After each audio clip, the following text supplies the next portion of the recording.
Good afternoon, everyone, and welcome to the February 2021 Memphis Landmarks Commission meeting. This is Brett Ragsdale, Executive Secretary. We are getting things organized here, and we'll be back shortly. Jeffrey, if you can confirm our status of commissioners, either offline or here. Thanks. There are 5 currently on the call. Okay, thank you. So we currently have a quorum. Do we have our chair present? Yes, I'm here. Great. Thanks, Joyce. Okay, well, I think we can go ahead and get started then. So, Madam Chair, whenever you are ready, we have a quorum and we can get started. Thank you. Thank you, Mr. Secretary. Good afternoon. The Memphis Landmark Commission is hereby called to order for its regularly scheduled meeting of today, February the 25th, 2021. My name is Joyce Cox, and I am the chairwoman of the commission. Mr. Ragsdale serves as the executive secretary of the commission. Mr. Ragsdale, may I get a roll call, please? Yes, Madam Chair. Mr. Gill? Present. Ms. Love? Ms. Payne? Present. Ms. Strong? Present. Mr. Warren? Present. Ms. Boyd? Chair Cox? Present. Thank you. We have a quorum. Thank you, Mr. Secretary. The Memphis Landmark Commission and the local historic district provisions are established to ensure preservation of structures that are of historic value to the city of Memphis. Our function is to preserve significant resources, enhance community pride, and foster civic beauty, and ensure compatibility within designated historic districts. The Commission is authorized to review projects and determine their appropriateness based on the design review guidelines. At this time, I would like to swear in the staff. Do you solemnly swear to tell the truth, the whole truth, and nothing but the truth, so help you God? And you may answer by saying, I do. I do. I do. I do. Thank you. May I get a motion to approve the minutes from last month's meeting for someone who has read the minutes? This is Commissioner Warren. I move that we approve the January meeting minutes. Okay. Can I get a second, please?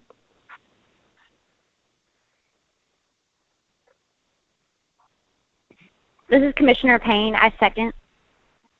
Thank you. All of those in favor signify by saying aye. Aye. Aye. Aye. Yeah. And anyone that opposes? Hold on, y'all. Thank you. Secretary, please provide us a secretary's report if there is one for this month, and then explain the procedures for the meeting. Thank you, Madam Chair. There is not a secretary's report this month, so I will move on to the procedures. Okay. The procedure for this meeting will be as follows. I will introduce each case as listed on the agenda. For each case, staff at the Division of Planning and Development will give a presentation. At the conclusion of the staff presentation, the applicant will have 5 minutes to present his or her case. After the applicant's presentation, the Commission will hear first from those speakers in support of the application, then from those speakers in opposition to the application, and the speakers will have 3 minutes each. And then finally, the applicant will have 3 minutes to provide rebuttal. These times do not include time for questions from and answers to members of the Commission. The chairwoman may provide additional time, provided both sides are given an equal amount of additional time. All parties who wish to provide testimony to the Commission will be sworn in by the chairwoman. We have a number of speakers who informed the staff prior to the meeting about their wish to provide statements during the meeting, and we will hear testimonies from those who have joined our telephonic meeting today. I will call on each speaker when it is their turn to deliver their statement. After all parties have been heard, the Commission will close the public hearing, make a motion, and then deliberate on the case. All motions made by this Commission will be made in the affirmative. The bylaws governing the Commission require the affirmative vote of a majority of the attending members to approve an application. The Commission may also vote to hold an application for a period of 30 days. Madam Chair, I submit that all cases have been filed in proper order, all applicants have been notified of this hearing, and all notice requirements have been fulfilled. Okay. Thank you, Mr. Secretary. At this point, the Commission will establish a consent agenda. To establish the consent agenda, the Secretary will call out each eligible case. If a Commissioner would like to hear any of the cases, they can request that it be removed from consent agenda. Once the consent agenda is established, the Commission will vote on all cases placed on the consent agenda as a whole and will not hold individual public hearings on each case. Mr. Secretary, which items on our agenda are established to be placed on consent? Thank you, Madam Chair. The two items that are options to be placed on consent and have no opposition are item number 1, MLC 20-142, 985 Bruce Street in the Cooper Young Historic District. Item number 2, COA 2021-016, 697 Anderson Street, Central Gardens Historic District. Those are the two items, options for consent. Thank you, Mr. Secretary. May I have a motion to approve the consent agenda as established by the Secretary?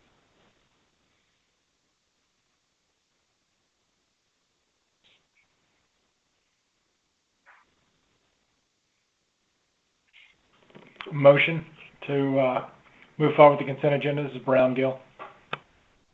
Second, it's Peter. All right, thank you.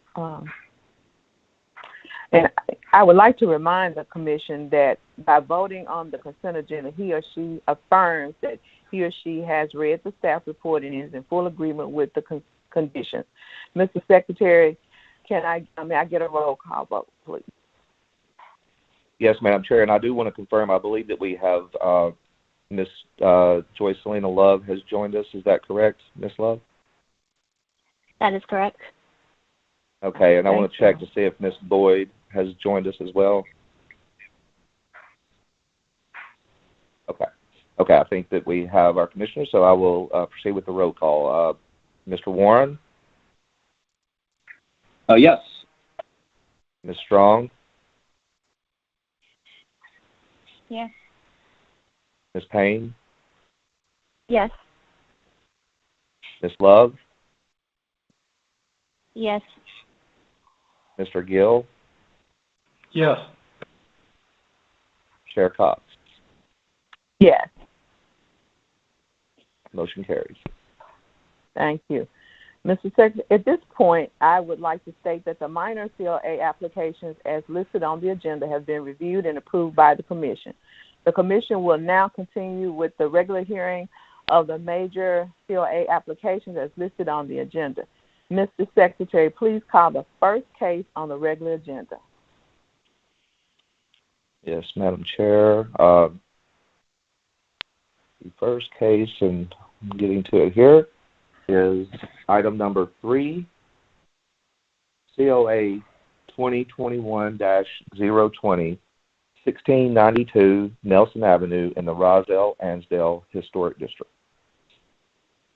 And we do have both support and opposition to this case, so we will hear the case. Okay, is the applicant present? Yes. Okay. Would you please state your name and address for us, and then I will swear you in. Jason Jackson, 1264 Yorkshire Drive. Okay, Mr. Jackson, if you would raise your right hand, do you solemnly swear to tell the truth, the whole truth, and nothing but the truth so help you God? I do. Okay. Have you had an opportunity to read the staff's report? I have. Okay. Are you in agreement with it? Mostly. There are a couple of conditions we would like to discuss. Okay. I'm trying to get onto YouTube now. If the staff would go ahead and give us the report. Thank you, Madam Chair. Item before you is a request for new construction of a 2-story single-family home in Roswell-Annsdale Historic District.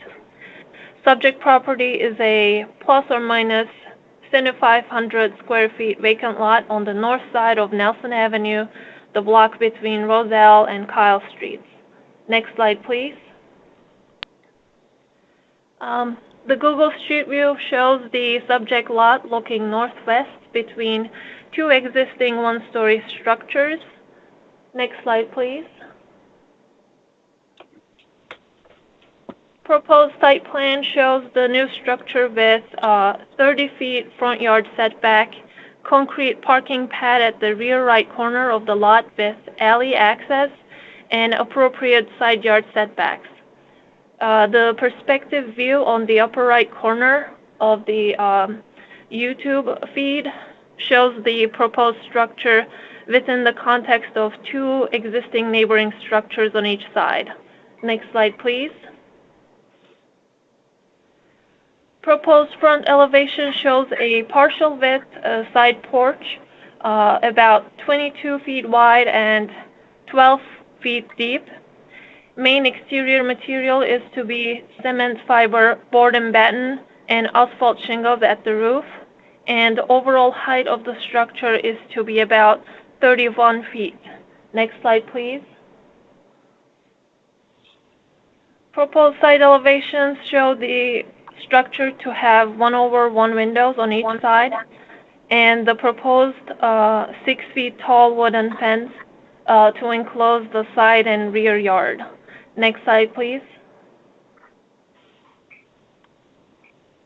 Based on our review, the proposed new construction partially adheres to the Roselle-Annsdale design guidelines, and the staff noted that the overall height of the structure, window configuration at the front facade of the structure, and roof height will require further consideration from the Commission. Next slide, please. Additionally, material of the raised foundation walls and floor-to-ceiling height are not noted on the provided plans, and the proposed roof form does not incorporate overhangs. Next slide, please.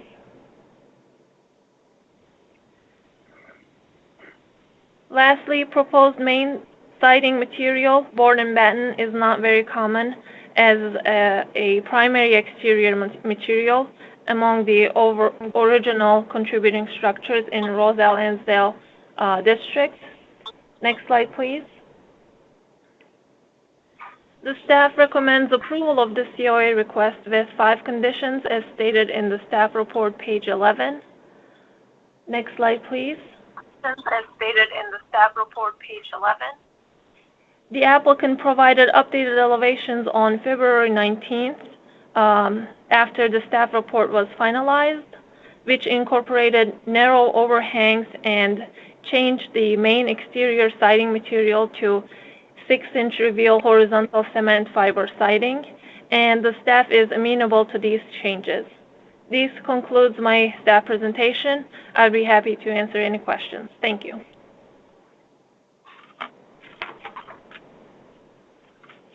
Okay. Do any of the commissioners have questions for staff?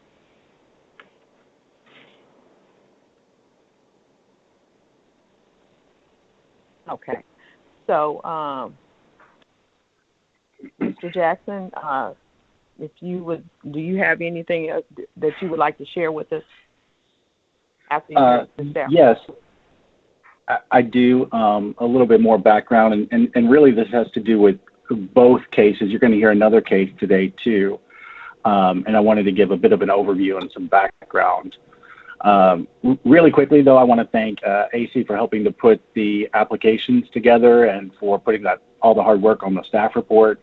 And I want to thank the commissioners for their time today in today's discussion as we respectfully submit these houses for your review. First, I'd like to say that, it's been our intent and a team goal from the outset of these projects to honor the Roswell-Annsdale guidelines and respectfully respond to the architectural character of the neighborhood with a contemporary interpretation of the context, which in our analysis includes a significant amount of minimalist traditional style homes, as well as some craftsman era style homes found specifically throughout this specific area of the neighborhood. Contemporary interpretations of historic styles are strongly encouraged under the architectural character section in the Roswell-Annsdale guidelines. And like I was saying, through our team's analysis of the existing building stock, we found the minimalist traditional style and as well as some of the craftsman style to be quite prevalent in and around our specific area. Many of the structures on Nelson and Evelyn and Amy and even Felix, among many of the other streets, have a significant amount of these structures, either original or influenced by these styles of architecture. And I want to speak just a little bit more about the minimalist traditional style, as that is a prevalent influence in these designs. And, it's really a style that's defined by restraint in articulation and ornamentation, and it generated really simple building forms and minimal to non-existent roof overhangs. And it's often a style that's overlooked as it was kind of born out of necessity and efficiency. However, as is often the case with things that are born out of necessity, it gave way to innovations in design, generating elegant and simple floor plans and building forms. And it was a shift in thinking about fenestration and the locations of doors and placement of windows. While some of the other classical styles are strictly dictated by precedent, minimalist traditional houses determine window sizes and door placement according to the layout of rooms and the necessity for ventilation and entry and egress. So, in many ways, the designs of these houses were a response to function versus ornamentation, which led to a really popular building style in the 30s and 40s. And you'll notice in these houses as well some of the craftsman influences that I mentioned, which are also prevalent in the neighborhood, which included the play of the materials of the horizontal siding versus the vertical board and batten. The staff report is correct that the predominant organization of the siding is horizontal, but we found many cases throughout the neighborhood of vertical board and batten as accent, including our neighbor at 1706 Nelson. The way we think about architecture is that it's ultimately a conversation, and the best architecture and the strongest neighborhoods tell a story. That's one of the qualities that our team and the applicant really loves about this neighborhood is the rich history, the dynamic architectural variety. We think that's what gives a neighborhood character is the dialogue that one house has with another house. We see these craftsmen and minimalist traditional houses to be a significant part of the story of Roswell-Annsdale, and we think these styles should be celebrated in the neighborhood and carried forward with 2021 versions that honor the past, but look to the future and continuing the legacy and the architecture and continuing the story of the rich history of this neighborhood. Really quickly concerning the conditions, I mentioned we wanted to discuss a couple of them. We did submit these updated versions that had the addition of some overhangs. We'd like to keep those as minimal as possible. We're open to the discussion there. We would also like to keep the asymmetric window. I think that was one of the other conditions. And then one of the other conditions had to do with the overall building height, and we would like to request that we would reduce the floor-to-floor height, which is 10 foot, which I think is a little taller than what's typically in the neighborhood. We'd rather reduce that to 9 foot floor-to-floor and keep our roof pitch as designed. And I think that concludes the overview of the conditions and what we'd like to discuss further. I think we're in All right. agreement with the rest of the conditions. Thank you. All right, thank you, sir. Mr. Secretary, who do we have up next to speak in opposition or in support of? We have on the line Miss Linda Williams, who is, I believe, in support. And Miss Williams, are you on? Yes, I'm on. All right. Okay. Hello? Okay. Hello. Ms. Williams, will you address for the record, please? My name is Linda Williams. I live at 990 South Willette. Okay. Do you solemnly swear to tell the truth, the whole truth, and nothing but the truth, so help you God? I do. Okay. You may proceed, please. I am in favor of the plan with the modifications that we had discussed in our meetings with the developers. I moved to Roswell-Annsdale as a teenager in 1970, and I went to Bellevue and Central and also University of Memphis. I need for Landmark to continue to please protect our vulnerable neighborhood and incorporate all the conditions to modify these designs to complement our neighborhood. We prefer deeper eaves, such as those in the surrounding house of 12 inches. And also do not support board and batten siding, which the developers have agreed to change. So with the changes that they are making, we're in support of this application. Well, thank you, Ms. Williams. We appreciate your time. Okay. Mr. Secretary, thank you. Yes, Madam Chair. We have one speaker in opposition as Miss Leo Winfrey. I believe it's Miss. No, it's Mr. Leo Winfrey. I thought it was a female, but anyway. Okay. Mr. Winfrey? Mr. Leo Winfrey. Yeah. All right. All right, would you give us your name and address, please, sir? My name is Leo Winfrey, and I live at 1634 Nelson Avenue. Mr. Winfrey, do you solemnly swear to tell the truth, the whole truth, and nothing but the truth, so help you God? I do. All right, you may proceed. All right. My name is Leo Winfrey. I've resided at 1634 Nelson since 1981 and a member of the Roswell-Annsdale Area Association. After lamenting for many years over the unsightly infill structures that had sprung up in the community, in 2005 we sought the shelter of a historic designation to help preserve what was left of our communities. Having this designation allowed us the protection of the Landmarks Commission, whose functional authority states that it is the responsibility for preserving and protecting historical, architectural, and cultural landmarks in the city of Memphis. It is clear that these contemporary architectural designs are out of place in this environment. For this reason, I recommend non-approval of the construction. Although I do recognize the need for new construction for empty lots in the community, I urge the LMC to help us preserve our neighborhood's appeal. For both the Nelson Street properties, I feel that including front eave above or below the front window to separate the upper and lower structures will go a long way in helping these buildings fit into the overall look of the community. After personally reviewing the renderings of the proposed construction, these properties are clearly not reflective of the architecture of the historic area. The builder showed photos of landfill properties that spurred the community to seek a historic designation to prevent this type of contemporary construction to be done in this community.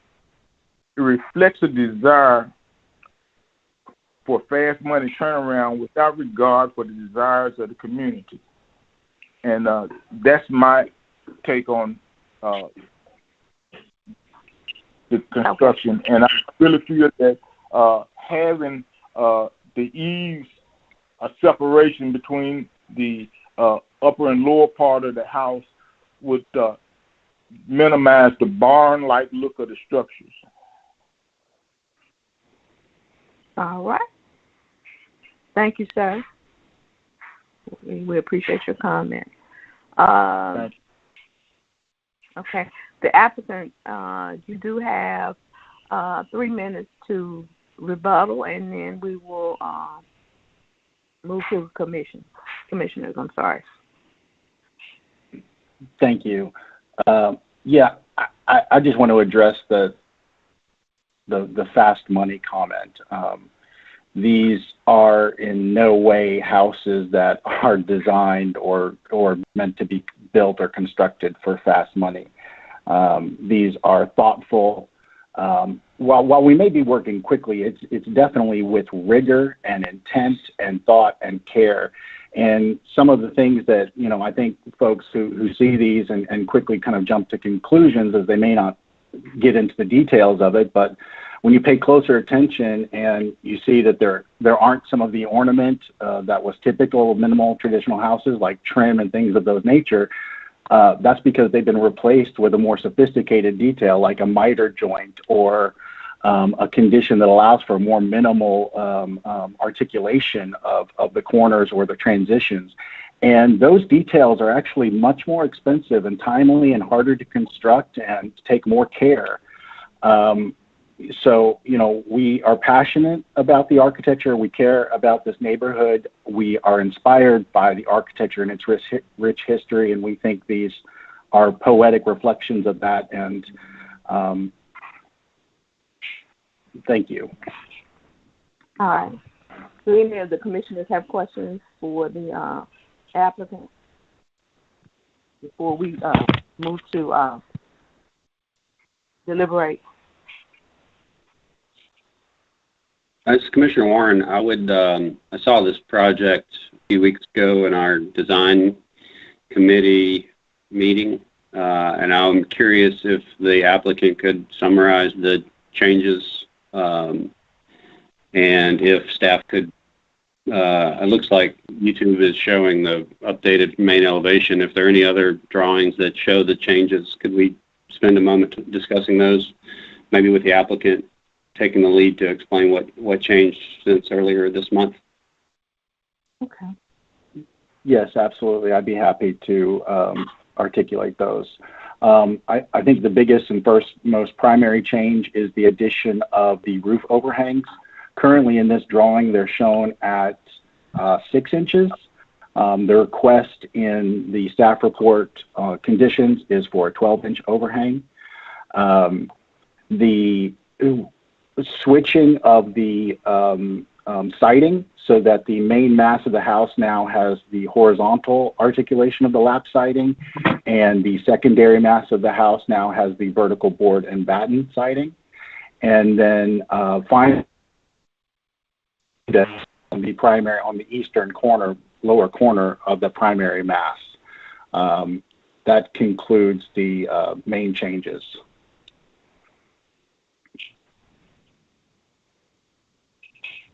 And what were the staff recommendations or other provisions that were mentioned that maybe were less agreeable? Something about the roof slope, perhaps, or overall height? Yes, I think the comment on the roof slope had to do more with overall height than the roof slope itself. And so we would like to request that we reduce the floor-to-floor height to 9 feet instead of 10 feet in lieu of reducing the roof pitch.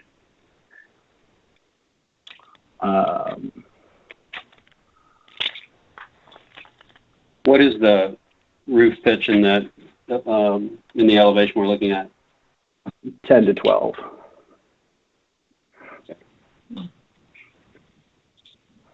Which, again, we found to be common throughout the neighborhood, not necessarily common to minimal traditional style architecture. Those were typically lower roof pitches, but the form of this roof, we did find many houses with this 10 to 12 roof pitch, and so we were drawing on more of the craftsman style and some of the other forms of the house. And that's kind of what a part of contemporary interpretations, what happens with them is that, they often become somewhat eclectic because we're drawing on the context, we're drawing from from that inspiration, but it's also something that's reflective of the existing context as it is today.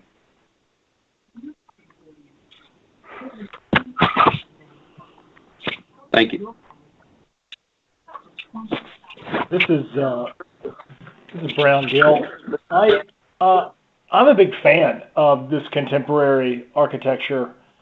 I drove these neighborhoods this week. I couldn't disagree with the opposition more. I think that these structures and what Mr. Jackson, the thoughtfulness that he's put into these designs, are going to raise the values in these neighborhoods.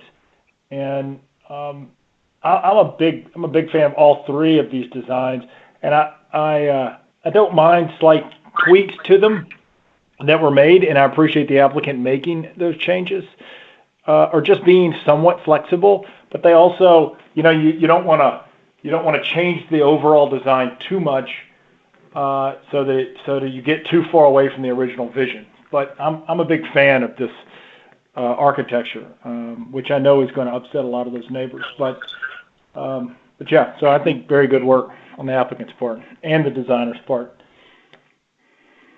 Okay. Any other commissioners got questions for the applicant, and then we can deliberate. This is Commissioner Payne. Oh, sorry. Go ahead. Go ahead. Go ahead. No, you go ahead. Okay, I just have a quick question. A lot of the opposition letters mentioned that the neighborhood had been in contact with the developer, and I know Ms. Williams mentioned that, and I'm just curious how it was left. Is the neighborhood wanting more time to work things out, or is the neighborhood happy with this updated design? Just an official position. They had mentioned putting it on hold, but that was a request in a lot of the letters for opposition. I'm just curious if that's still the official position of the neighborhood, or they are happy now that everyone has talked. What? Is Ms. Williams still on the line?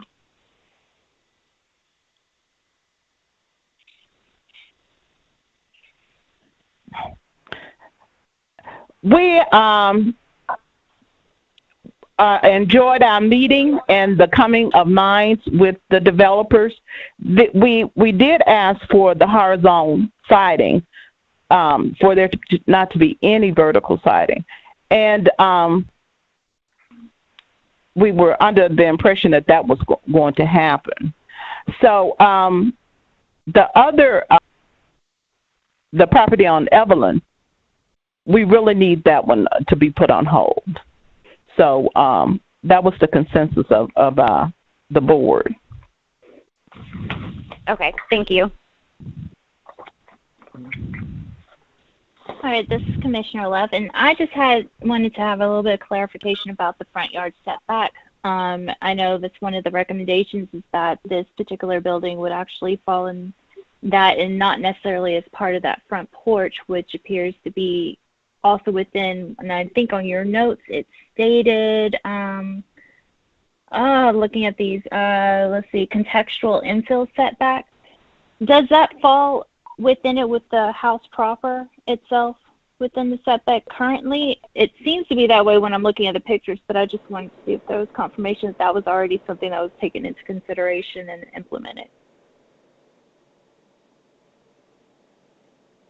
I'm sorry, are you asking whether or not the front setback is being honored by the front of the porch or the front of the house? Is that your question? Front of the house, because it's front of the house, because I do believe that even the recommendations have said that the porch itself is not part of that requirement.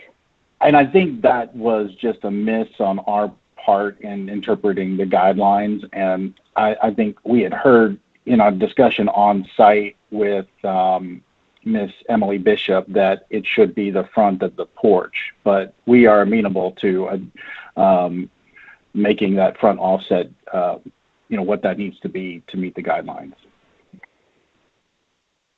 So that has not been updated. That condition hasn't been shown on the plans you have today. Okay. All right. Thank you. Okay. I guess I would like to add that I I also really do appreciate your efforts on this particular design. I know it does fall in line with a lot of the context of the neighborhood as a whole. So I'm with Commissioner Gill on that. This is Commissioner Warren. Can you hear me? Yes. I have a question. I guess the applicant could probably answer it, or staff, but I'll let Jason Jackson address it first. What was the condition about? I've scrolled through the pages. Oh, here it is. I guess it's a staff recommendation number 3. Windows on the front facade shall be compatible with the side elevation in terms of design, scale, and placement. Do you have a sense what staff meant by that? I guess I should ask staff, but Jason, you want to talk about it first, and then I guess staff can jump in if we get it wrong. Yeah, and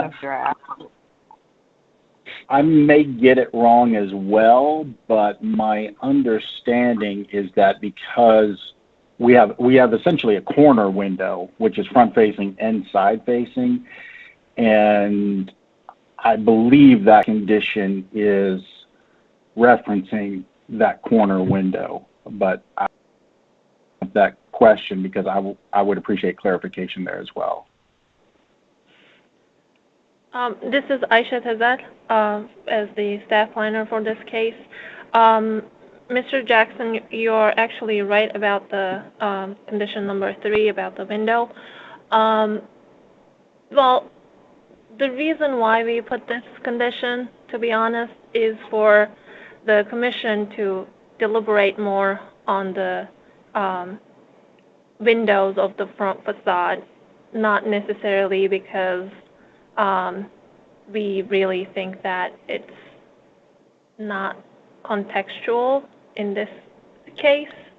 And if the commission thinks that it's appropriate, we would be amenable to cross out condition 3. All right, thank you for the clarification. It's crystal clear to me.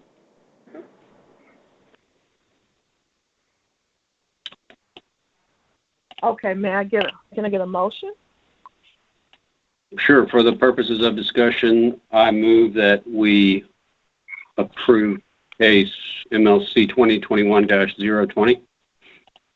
Okay. Thank you. Can I get a second, please?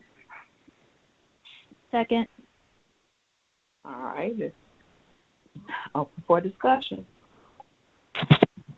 Commissioner Warren, I would like to kick off the discussion by stating that I've read every single letter of opposition, and for the most part, some of them are actually have some specific details. A lot of them are just angry rants, and I've read every applicable page of the Roswell-Annsdale historic guideline, and there's definitely room for interpretation in this guideline. And Jason Jackson, our applicant, our designer, rather, had already quoted one of the more relevant lines that says, quote, contemporary interpretations of historic styles are strongly encouraged. And so I do not think it is the charge of this commission to freeze architecture in time and to have every new building look like an old building. That's not our job. I don't think anybody, there are people that want that, but that's simply not what the guidelines require. And this is not an easy, fast money grab. This is an architect working on a small single-family home, which is a rarity, actually. This is definitely not the cheapest and fastest way to build this house on this parcel of land. It's a local architect who's made compromises and met with the neighborhood, and I fully support the application and appreciate the changes that have been made. I think that a lot like music, architecture should have some diversity and some syncopation and some interest. And if we read, I think that the main ways to do harm to a neighborhood are with the orientation, the scale, all of these big words that we read here, the height, scale, and massing, rhythm, and setbacks. I think this project gets all those right. So I like it, and I'm ready to craft a motion with some specifics in it, but subject to everyone's discussion. See where the conversation goes. Okay, thank you, Commissioner. Anyone else? This is Brown, Gil. I couldn't agree more with Mr. Warren's very considerate remarks. Okay. Hi, this is Commissioner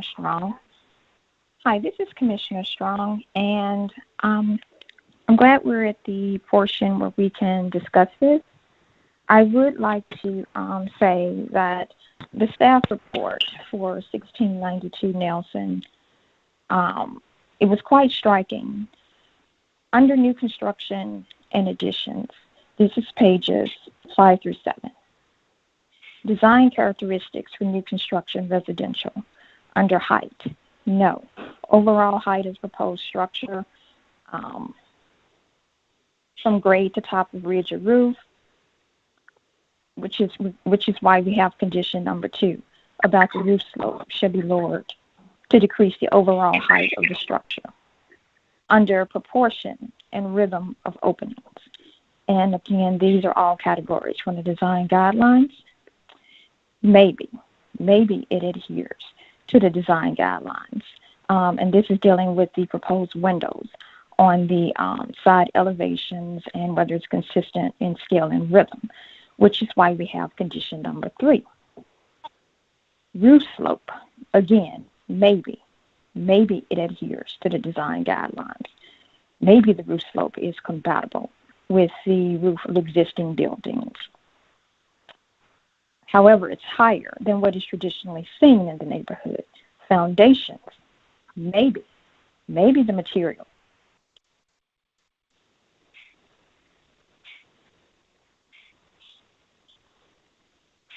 Hello, are you still there? Hello?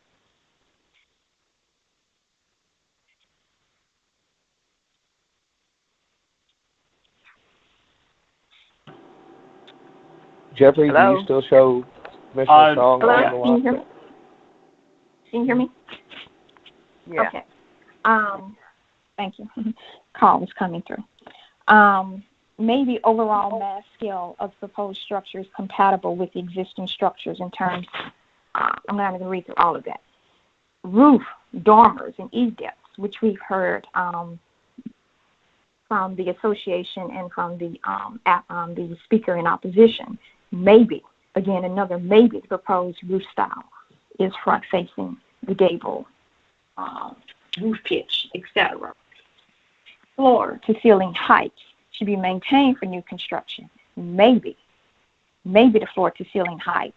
Again, and I believe the applicant spoke on lowering the floor to ceiling height during the presentation part. Building material. Again, maybe it adheres to the design guidelines. When it's speaking on horizontal fiber cement, architectural character. Again, maybe the structure is a contemporary interpretation of minimal traditional, and that's what the applicant is primarily trying to convince us of. However, this style is not the predominant structure that you find in the neighborhood. So that's just from the staff report. And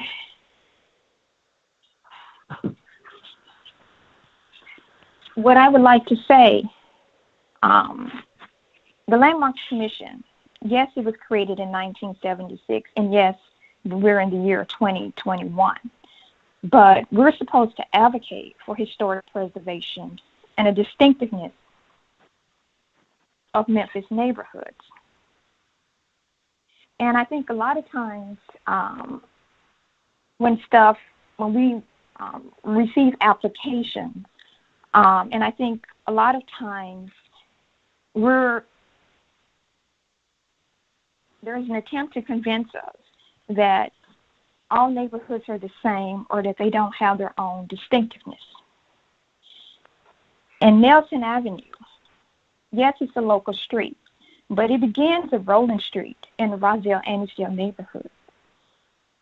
And it crosses the major streets of McLean and Cooper and extends all the way to South Parkway, where it terminates. And if we think of the Roswell-Annsdale neighborhood, it is a historic district. It is surrounded or adjoining to Central Gardens. Up the street is Innsdale Snowden, Innsdale Park, Cooper Young down the street, Glenview down the street. Each of these historic districts have their own flavor and distinctiveness. And so when we talk about new construction, I think it's very important that new construction respond to and protect the integrity of the overall historic district in much the same way as we advocate for additions to existing structures to do. The overall point or goal of a landmarks district is to make sure a neighborhood keeps its overall visual character with both old and new construction. To become a historic district, go through the landmarks process, is quite a journey and an endeavor, and it is not easy.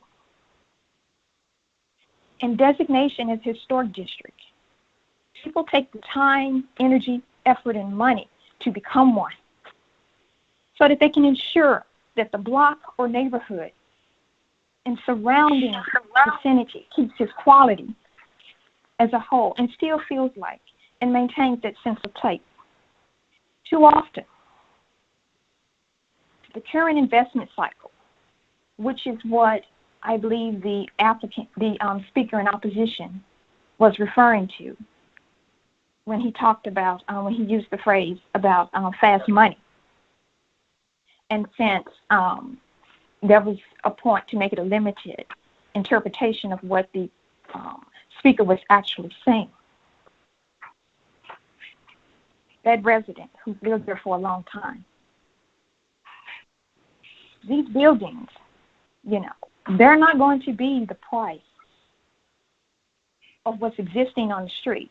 They're going to be double or triple what's there. And that's what the speaker was referencing. And who's to say that it will last 100 years from now or be worth preserving? And so it is important to take a longer-term perspective on what we'll add to the Roswell-Annsdale neighborhood. It's important to create continuity and not dissonance when we're talking about these buildings. It's important that the new buildings or new construction are harmonious, even if it's a variety of an architectural style. Because the question is, does the building fall generally within the spectrum presented on the block? Location carries responsibility. And I would like to harken back to a case that came before the Landmarks Commission back in 2016. And it was about a proposed Family Dollar store. The staff recommendation was for approval. But there was a lifelong resident who recently passed away in August of 2020 named Stowe Bailey. And he said, in no way does it complement the neighborhood. In no way does it add to the aesthetic value of the neighborhood. It's twice the size of any building there. And it seems like we circle back to that with these two applications on the agenda today. And the applicant at that time said, there hasn't been much new activity in this community in the last 2 years, many years as a matter of fact. And I'm sure the applicant and others will say the same thing today.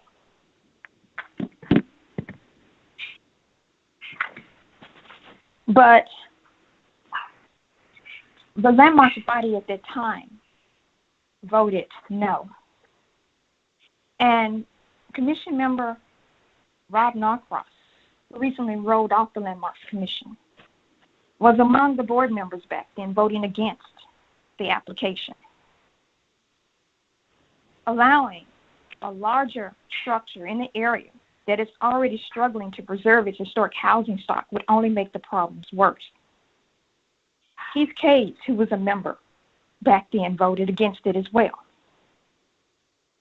I guess what I'm worried about is, where does it ever stop? Commission Chairman Stanley Highland voted no, saying, "It seems the residential character is going to be lost. It's like domino." And we know these two applications, whatever the vote is, would set a precedent, because these applicants have additional properties in the neighborhood.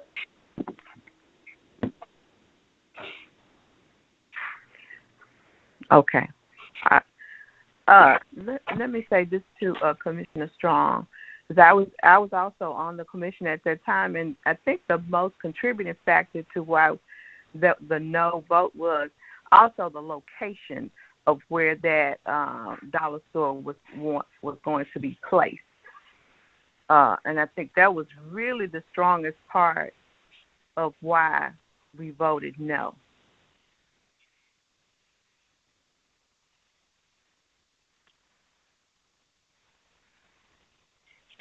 Thank you, Commissioner.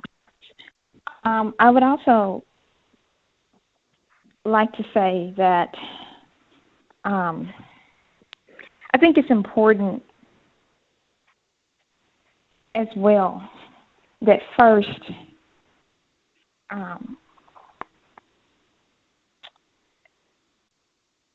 historic preservation and architectural design are not in opposition to each other, and they are very much connected.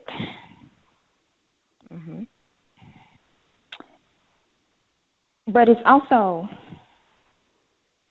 important to ask as well, is this something that 50 years from now, will people want to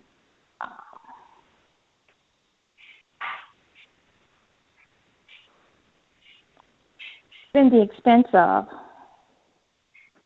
sustaining?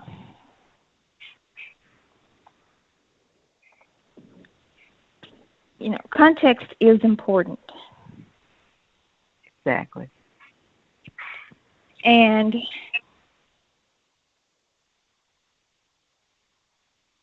you know,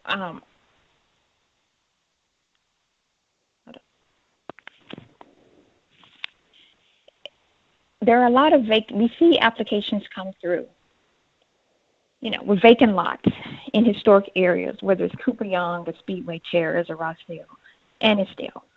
And they are increasingly popular, you know, as people and homeowners are drawn to them. And these neighborhoods for their character or neighborhood scale and central locations. And while these lots provide fantastic opportunities for infill, they also add to the history of the area. And I know that, you know, there are challenges with designing homes in the area, and, you know, there can be conflicting interests as well.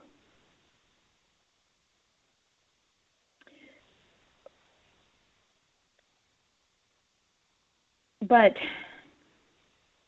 new construction, which disregards its setting, is very likely to be regarded as unsuccessful, both now and in the future.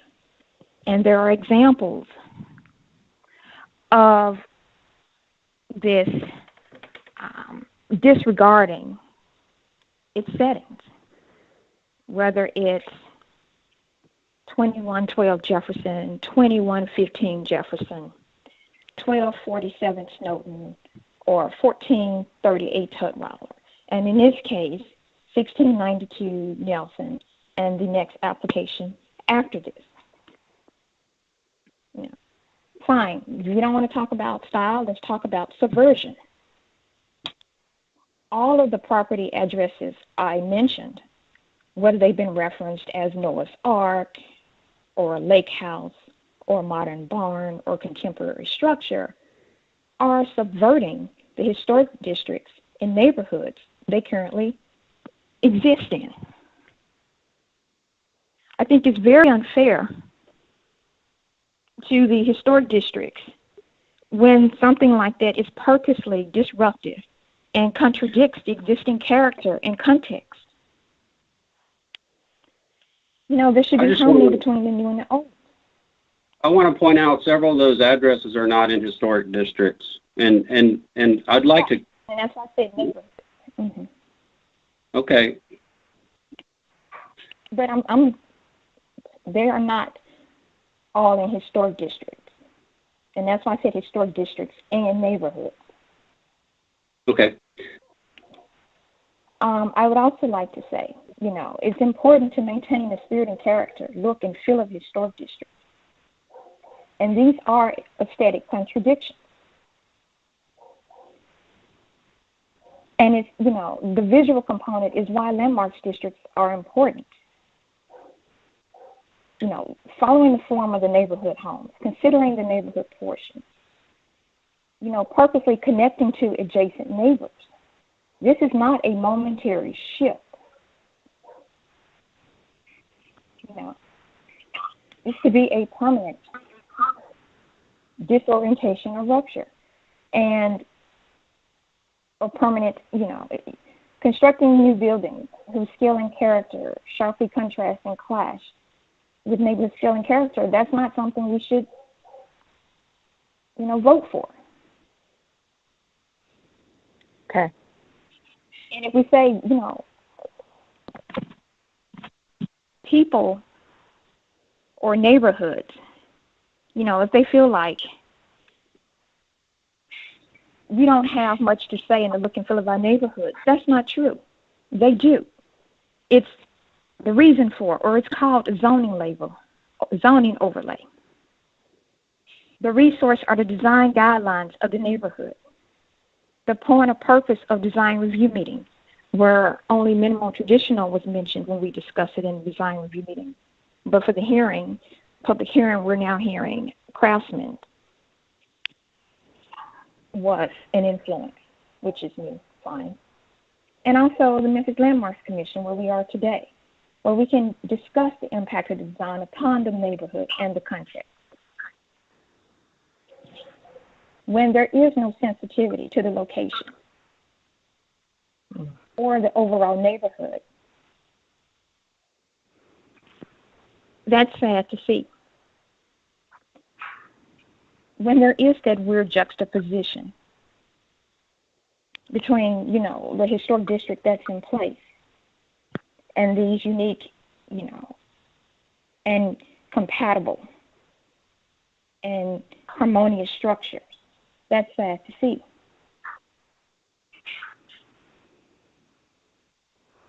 And we should think about, you know,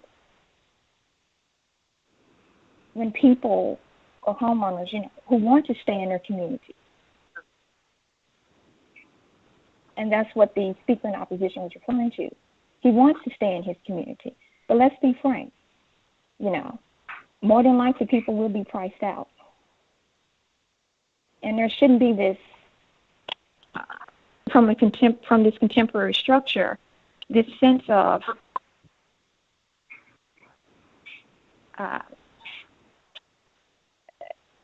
hatred for the street. Oh, okay. It should be designed to complement what you find on the street.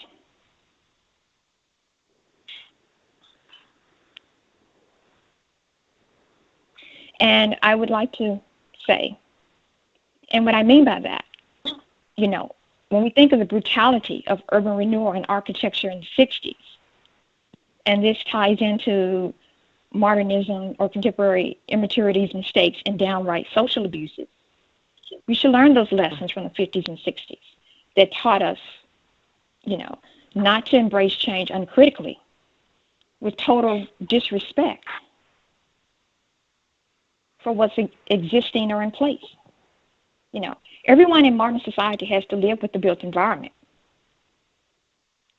And the golden rule is people have to live with creations.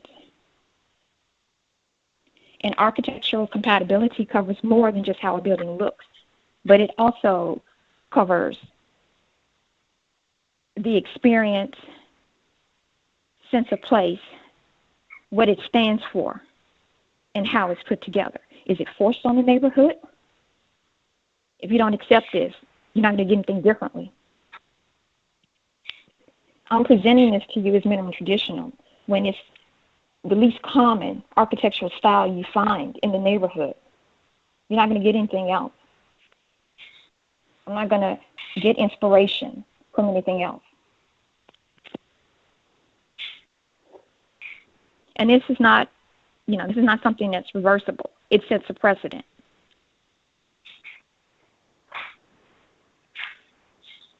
Thank you. Oh.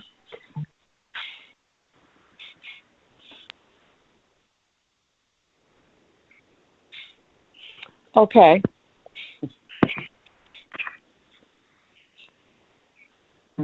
Are there anyone else? And then we'll move on to a vote. This is Commissioner Love, and I guess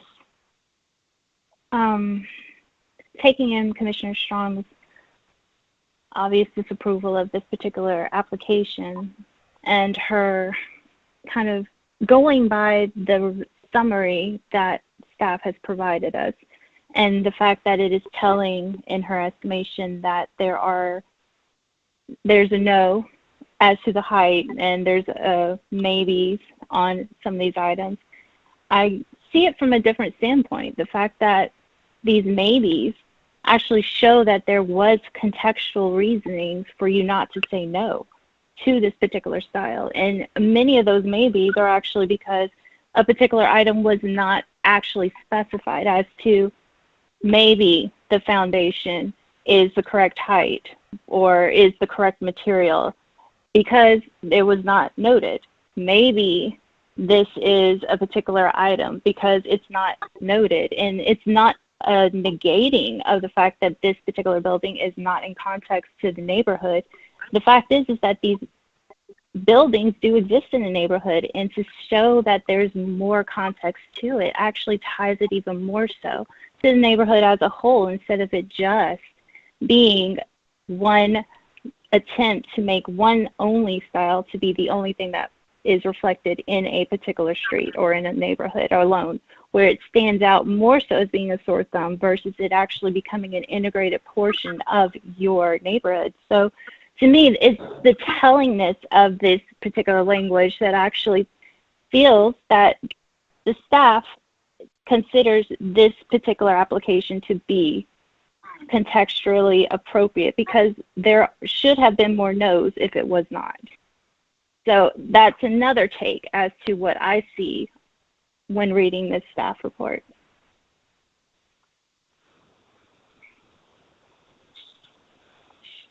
Okay. This is Brown Gill. I'll just say one last thing. In driving this neighborhood, there's a lot of deferred maintenance in this neighborhood. There's a house that's painted completely blue. There's a house that has a flat roof on it, and there's a good handful of empty lots in this part of Nelson, this deep into Nelson, and I think that probably has to do with its intersection with the railroad. So I like that we're seeing contemporary, well thought out, very considerate design in a section of Nelson that I think has seen disinvestment, and I think that it will help raise property values for all the stakeholders in the neighborhood. So that's it. Okay. Do I have a motion?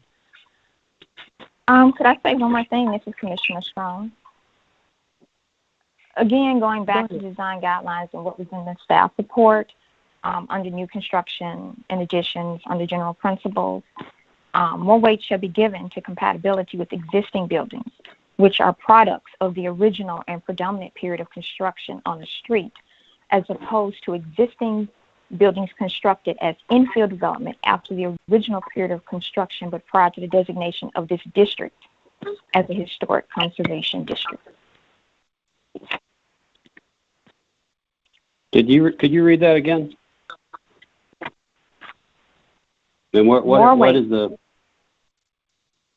where is it? What is the letter number, and where is that? Can you read it again? If you look in the staff report on page 5, or if you are reading from the design guidelines, it's on page 5 in the staff report. In the design guidelines, it's on page 4 in the design guidelines. It's new construction and additions under general principles, and it is, well, I can go back. Number 4. That's it. Number 4, but number 5. Number 4, new buildings should be compatible with the other historic buildings on the same street or in the nearby area in terms of style, height, scale, setback, rhythm, massing, and materials and other design characteristics of existing buildings on both the same and opposite sides of the street. The dominance of that pattern and rhythm of design characteristics must be respected and not disrupted. Number 5, more weight shall be given to compatibility with existing buildings which are products of the original and predominant period of construction on a street, as opposed to existing buildings constructed as infill development after the original period of construction but prior to the designation of this district as a historic conservation district. And I would just like to say that, these designs, will be fine in areas, that are not necessarily, that are newer developments and not necessarily existing older developments or neighborhoods that have a defined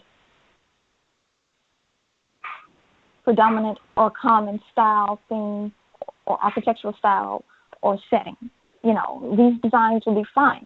However, because we are dealing with historic districts, and to even become a historic district, it means that the homes have existed for at least 50 years. I think that changes sometimes the context of things. If it's a newer development or something, it'll be fine, sit in. But there are reasons that historic districts exist, or there are reasons for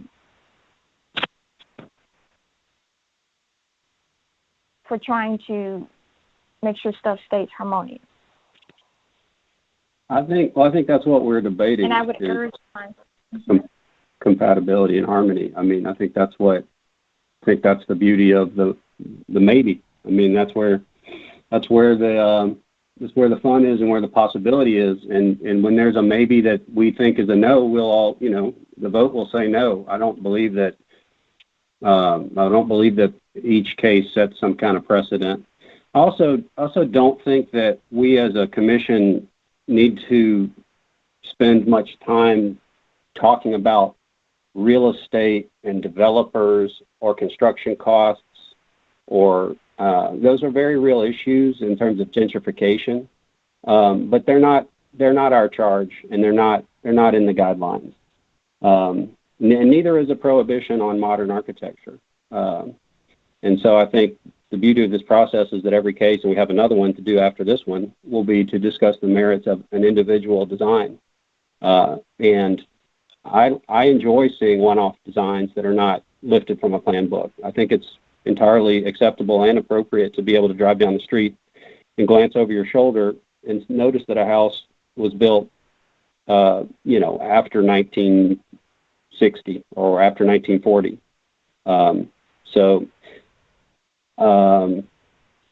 I'm ready to submit a motion. I don't know if anyone has anything else, Commissioner Strong or anyone else.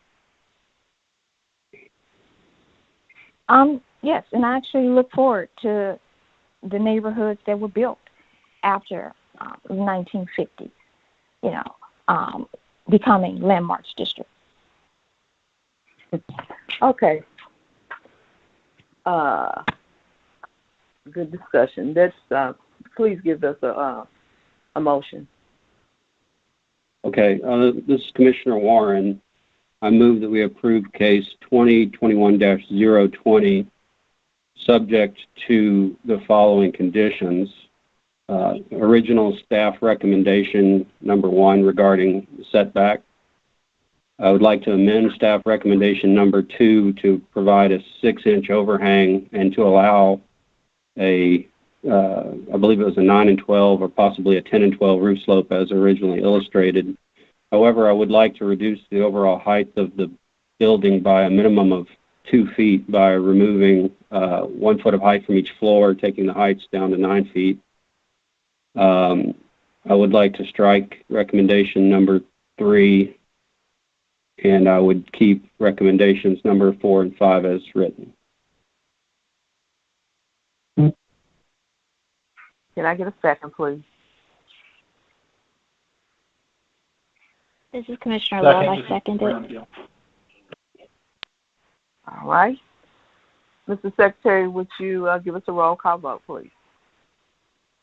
Yes, Madam Chair. Mr. Gill? Yes. Ms. Love? Yes. Ms. Payne? I'm sorry, I have a procedural question. I apologize if it's appropriate to ask. Is this the only time we're going to be, I'm in support of many of these amendments that Commissioner Warren put forth, but not all. Are we just voting all? Is this my only chance to say no and bring it up again, but it could pass now? Okay. If it passes with a majority vote, then it would pass. If you, we have started the vote, but okay. Well, at this point, I would vote no, but I want to hamper it. I guess I'll vote now, no, based on some of those amendments. But I would be willing to submit another proposal after this, if that's a possibility. Okay, if we can hold 1 second and let me check on a procedural matter on this, okay? Thank you. Okay, sorry about that. No, thank you.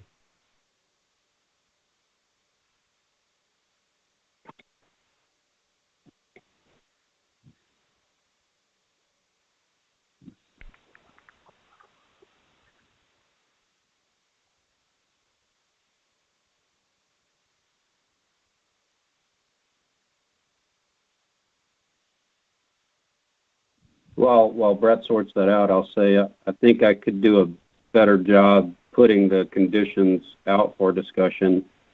We'll try to do so in the future.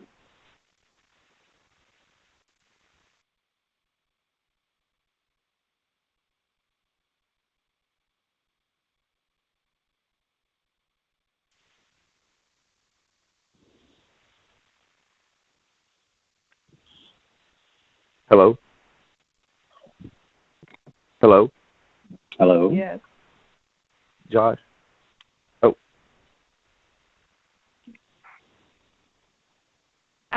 This is Margaret Payne. I'll just say I am in agreement with a lot of Commissioner Warren's recommendations, but I would like to retain condition 3, recommendation 3, with the window openings, and also I'm in favor of the 12-inch roof hang and not 6-inch.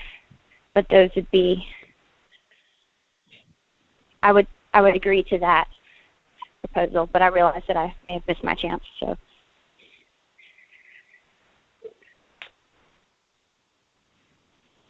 I think Brett is sorting out.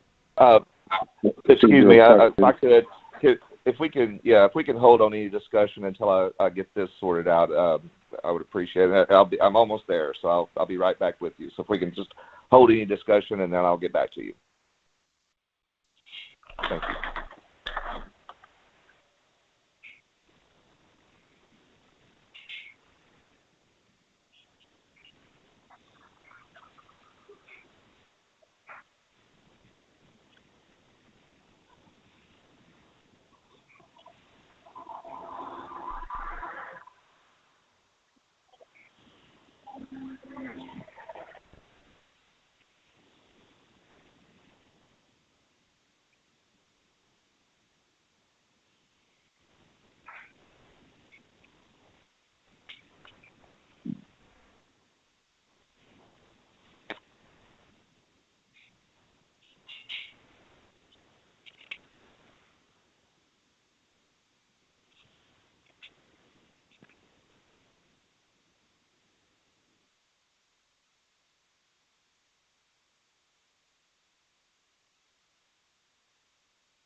Okay, hello everyone. Can you hear me?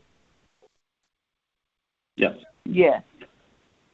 Okay, great. Well, thank you. I always like to request guidance from legal counsel when we do have these issues. So, and Commissioner Payne, it's no problem at all. I think we oftentimes come into these situations where we're all just trying to make sure we're following the right procedures and making the right judgments here. So, once we have started a vote, we do have to finish that vote. According to Robert's rules, anyone that is in the prevailing side, so if the vote is a yes and someone has voted yes, or the vote ends up in a no and rejected and someone had voted no, anyone on that side can ask for a reconsideration and open it back up. So at this point, I think we have 4 votes, actually 3 votes that we've already called, and so I will get the other 3 and we will see how the vote ends up and then go from there. Can you read off the votes that have been cast? Yes, we have Mr. Gill as a yes, Ms. Love as a yes, and Ms. Payne as a no.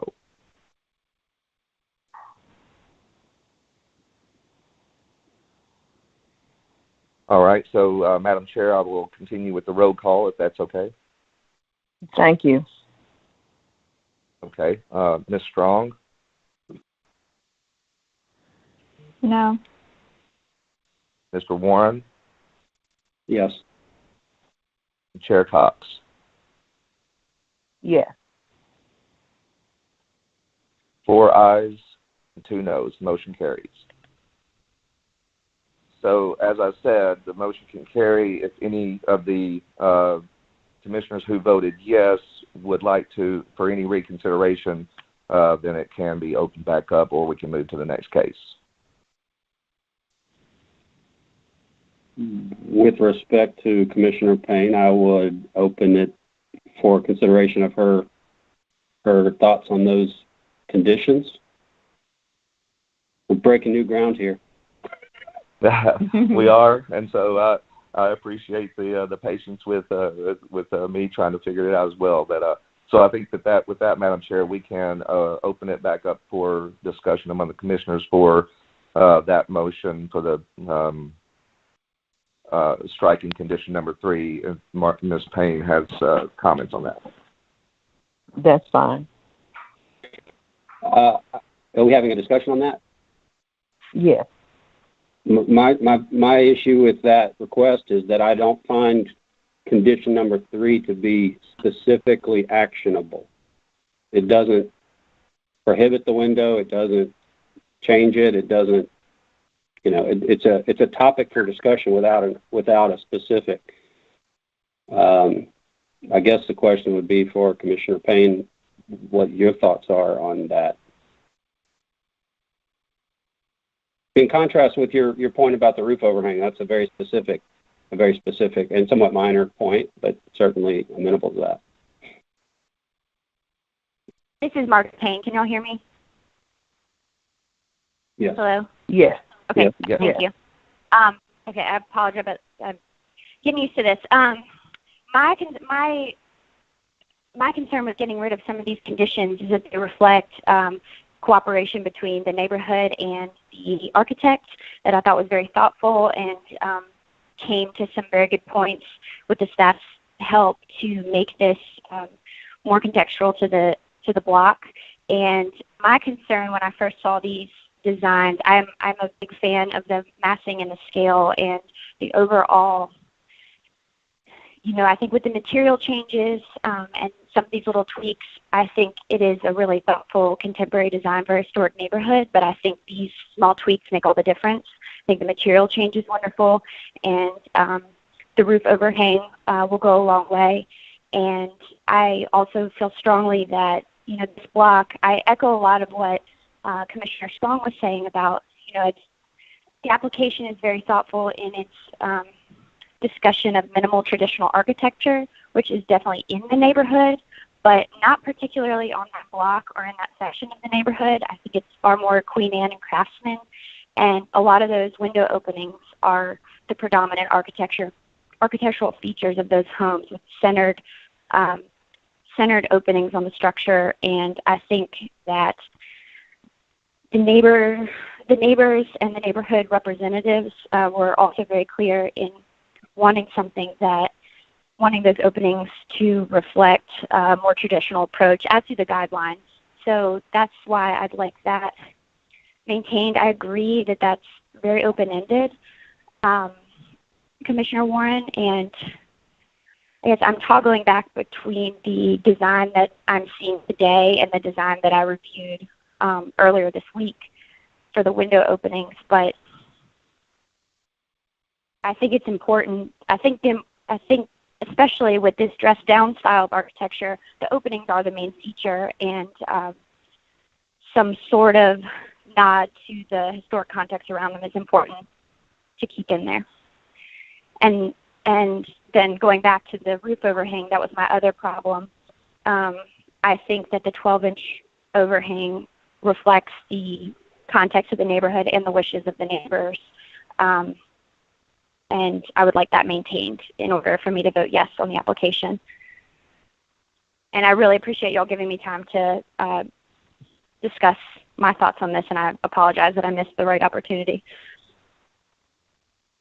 It's okay. I feel like a motion condition should be put out for discussion, but so that was my fault.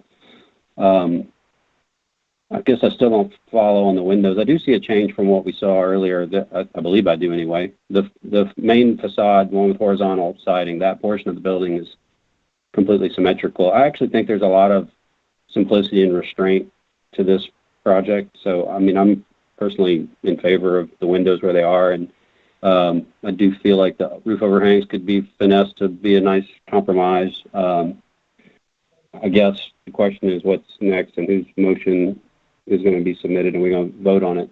So I just caution us, if we're going to try to tweak a design element like a window, I think it has to be very, very specific in terms of, sometimes we say add another double hung window just like the others, in a certain spot. But I think we have to be careful about designing the architect's project for them as well. I agree. So, Mr. Secretary, how do we handle this?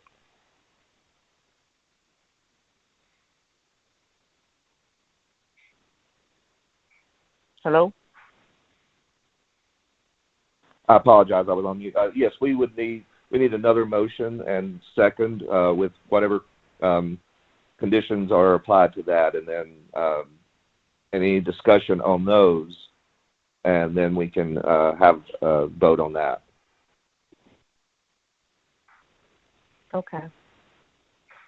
Well, or more discussion. I'd like to submit a motion for a vote. So, as Commissioner Warren, I moved to approve case 2021-020, subject to staff recommendation, condition number 1 as written, condition number 2 to be revised to allow the 9 and 12 or 10 and 12 roof slope as illustrated, but to keep the 12-inch overhang requirement. I would propose we strike condition number 3, and I would maintain condition number 4 and 5, and I would like to actually amend or create a new condition regarding overall height. Previously, this was tacked on to condition 2, but what was once a 10-foot floor-to-floor height for each of the first and second floor would be reduced to 9 feet, thus reducing the overall height of the building by 2 feet.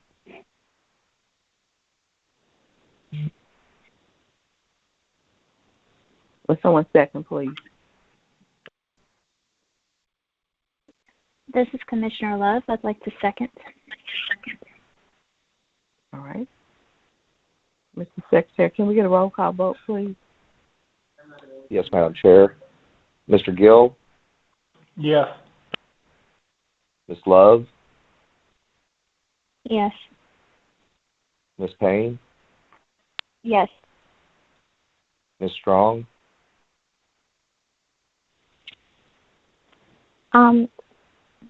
It was read through so fast, and it's not up on the YouTube screen, and I'm just in the process of trying to figure out what the changes were. Is there, you could Okay. speak to that? Yeah, I can read those back to you. So the motion being voted on right now It's not on from the screen. Okay. Yes. So the motion is so it's staff condition number 1 as written. Modification to staff condition number 2 to keep the 10 and 12 roof slope as designed and lower the floor-to-floor heights from 10 feet to 9 feet. Strike condition number 3 in its entirety, and keep condition numbers 4 and 5, and then an additional condition which is in line with condition number 2 revised is reducing the overall height of the structure by 2 feet. Okay. And so after we took the first vote and then came back around to discuss, I think which was condition number 3, which was stricken the first time we voted, put forth by Commissioner Payne, and thank you all that we could have that. Thank you, fellow commissioners, that we can have the discussion again. That's not included in this round, what we're voting on now, right? It was left Actually, off, right? it is. It is. That's still part of the motion, is to strike condition number 3.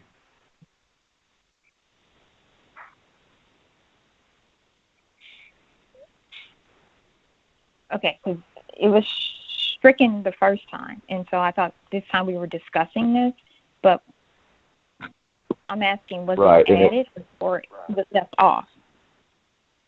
It is part of this motion, and that's what the vote is. So at this time, it's just a yes or no vote. Yeah. Okay. Yes. Commissioner Warren. Sorry, I was muted. Yes, I vote yes. And Madam Chair. Potts? Yes. Yes. Motion carries. Thank you. Okay, motion carries. And we have our final case, which is, let me pull the agenda up here, item number 4, COA 2021-021, 1708 Nelson Avenue, Roswell-Annsdale Historic District. Is the applicant present? It's the same applicant, right?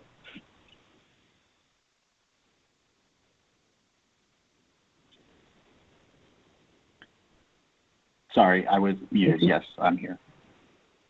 All right, Mr. Jackson, if you would state your name and address again for the record. Jason Jackson, 1264 Yorkshire Drive. Okay, do you solemnly swear to tell the truth, the whole truth, and nothing but the truth, so help you God? I do. All right. Have you had an opportunity to read staff's report? I have. Okay, are you in agreement? Mostly, yes. There's a couple of conditions that we would again like to discuss further. All right. All right, staff, would you go ahead and give us a report, please? Thank you, Madam Chair. Item before you is a request for new construction of a one-story single-family home in Roselle-Annsdale Historic District. Subject property is a plus or minus 7,500 square feet vacant lot on the north side of Nelson Avenue, block between Roselle and Kyle Street. Next slide, please. The Google Street View looking north shows the subject property between two existing one-story structures. Next slide, please. The proposed site plan shows the new structure with 30 feet front yard setback, concrete parking pad at the rear right corner of the lot with alley access, and appropriate side yard setbacks. Perspective view on the upper right corner of the YouTube feed shows the proposed home within the context of two existing structures on each side of the property. Next slide, please. Proposed front elevation shows a side porch about 15 feet wide and more than 30 feet deep. Main exterior material is horizontal cement fiber lap siding with 6-inch reveal and asphalt shingles at the roof. And overall height of the structure is about 27 feet. Next slide, please. Proposed side elevations show 1/1 windows on each side of the home and 6 feet tall wooden fence to enclose the rear and side yards. Next slide, please. The proposed new construction partially adheres to the Roswell-Annsdale design guidelines. We noted that the overall height, location of the front door, and window configuration at the front facade require further consideration from the Commission. Next slide, please. Additionally, the material of the raised foundation walls is not noted on the plans and elevations, and proposed roof form does not incorporate overhangs. Next slide, please. Lastly, the floor to ceiling height is also not noted on the provided plans and elevations. Next slide, please. The staff recommends approval of this COA request with 6 conditions as stated in the staff report, page 11. Next slide, please. The applicant provided updated elevations on February 19th after we finalized the staff report, which incorporated narrow overhangs and a larger picture window on the right side of the front elevation, and we are amenable to these changes. This concludes my staff presentation. I would be happy to answer any questions. Thank you. Do any of the commissioners have questions for the staff?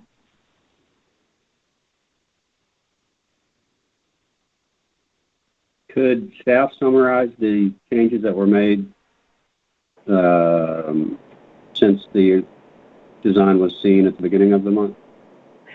Yes, we received this updated front elevation and side elevations on 19th of this month.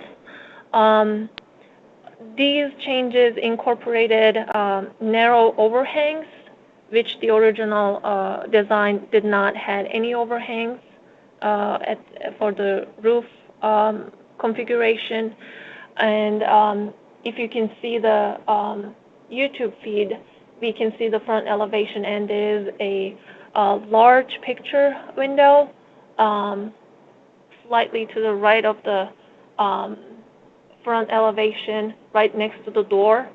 That was originally a little smaller than what we see here, and I believe these were the changes that I noted from the original design that we saw during the design review meeting. Okay, thank you. Mm-hmm.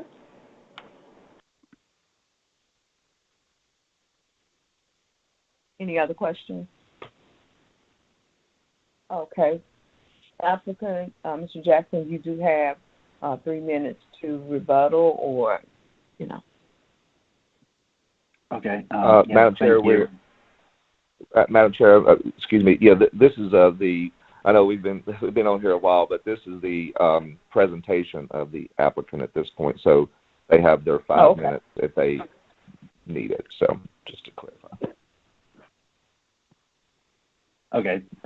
Thank you. I think is it my turn to present? Yes, sir. Yes, sir. Okay. Thank you. Really quickly, I wanted to make a clarification on the changes. And thank you again, Aishi, for taking us through that and for your staff report. She is correct in the addition of the overhangs.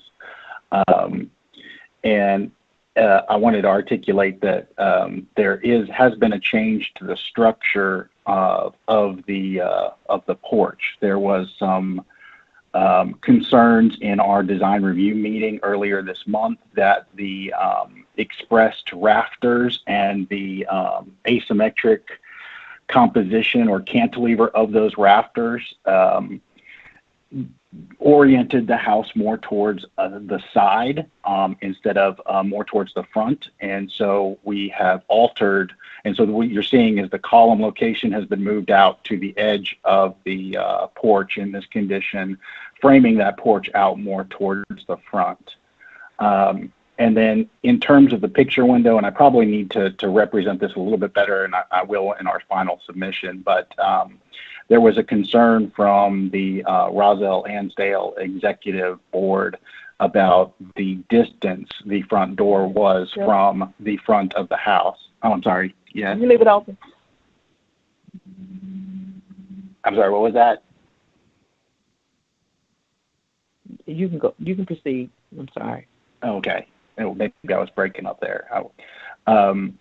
The large picture window is intended to be the new location of the main entrance. So we're going to have to work through that, but that's something that we've agreed to with the Roswell-Annsdale Executive Board to get the front door closer to the front of the house. So it would be more in keeping with 15 feet from the front of the house than 30 foot, which is what it is currently. So I just wanted to make those clarifications on the changes. In terms, it was kind of tough hearing some of Commissioner Strong's comments on the last application because, we clearly don't consider these to be, in keeping with Dollar General store architecture, if you will. We're passionate about the work we do and we care about it and we want to reflect the neighborhood character. We're passionate about architecture in general. We love architecture, and we want these to be great buildings for the neighborhood. Excuse me? Oh, I'm sorry. So each house is unique, and this house is very site-specific to the conditions of this particular lot. Some of the opportunities are that we have a raised kind of elevated plinth, and this house in particular picked up on some of the forms from our neighbors, 1710 Nelson, which is a minimalist traditional house. And I encourage folks to drive the neighborhood. I mean, you can clearly pick out the minimalist traditional houses because they have the really thin ornamental wrought iron columns. They have simple asymmetric fronts, and we found them. They're all over. They're at 1736 Euclid, 912 Emy, 1695 and 1699 Evelyn. They're all up and down Evelyn. 1759, 1753, and 1747 Nelson are all minimalist traditional, and there's some that are original, true to form, zero overhang, original minimalist traditional houses. And that really was the main inspiration. Now, we did pick up on some other styles in the neighborhood, and that's hard not to because it is an eclectic mixture of styles, and so there are some hints of other styles in these designs, but predominantly because we found that to be a significant style in this area of the neighborhood. That minimalist traditional style is really what inspired these. And again, that also has to do with not just the aesthetics of those houses, but it's the way that those designers in that time, those architects in that time thought about those structures in terms of the relationship of the exteriors to the interiors. So these asymmetric windows, it's not just, oh, let's move this window to the side to be contrasting. It has a lot more to do with the experience of those spaces, the way the light comes in, the way you feel in the spaces. And even in this case, we've agreed to move the front door, but that front door placement was has a direct relationship to the experience of the house, the ingress and egress, and the way the house works. And that's really how... Mr. Jackson, you have about 30 seconds. Okay, well, concerning the conditions, there were only a couple of things that we would request. And again, like on the last one, we would prefer to reduce the floor to eve height here to 9 feet versus 10 foot, concerning the overall height of the building. And then we would humbly request to keep the asymmetric window location. And thank you for your time. Thank you, sir. Mr. Secretary, do we have any opposition or in support of? Yes, Madam Chair. The first we have is, again, Miss Linda Williams. Okay. This is Linda Williams. I live at 990 South Willette. Okay. And I've been a resident of, pardon? Do you solemnly swear to tell the truth, the whole truth, and nothing but the truth, so help you God? I have to swear you in. I do. Okay, you may proceed. I have lived at 990 South Willette since 1970, and I have been very active in this community. We welcome new construction on vacant lots. We just want the new homes to complement the houses that are from the time of original construction, pre-1940. The developers told us that the designs were based on minimal traditional style.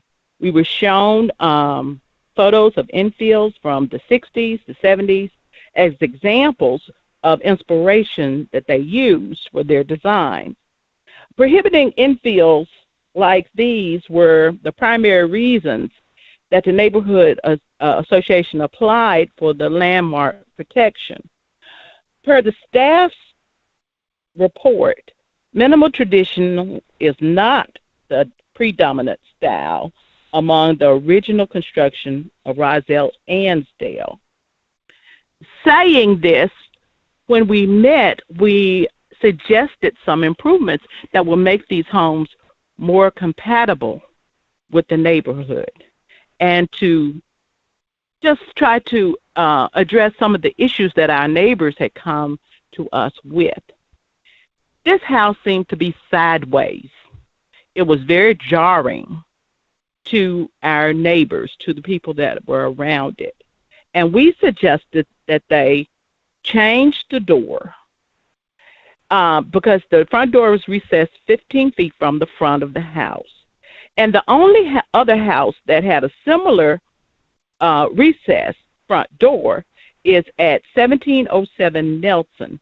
And that is because the original front door was removed and the secondary side door became the front entrance.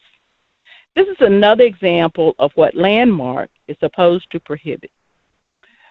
And we are in support of new construction. We're in support of the basic designs of these new facilities, but they need to be more compatible.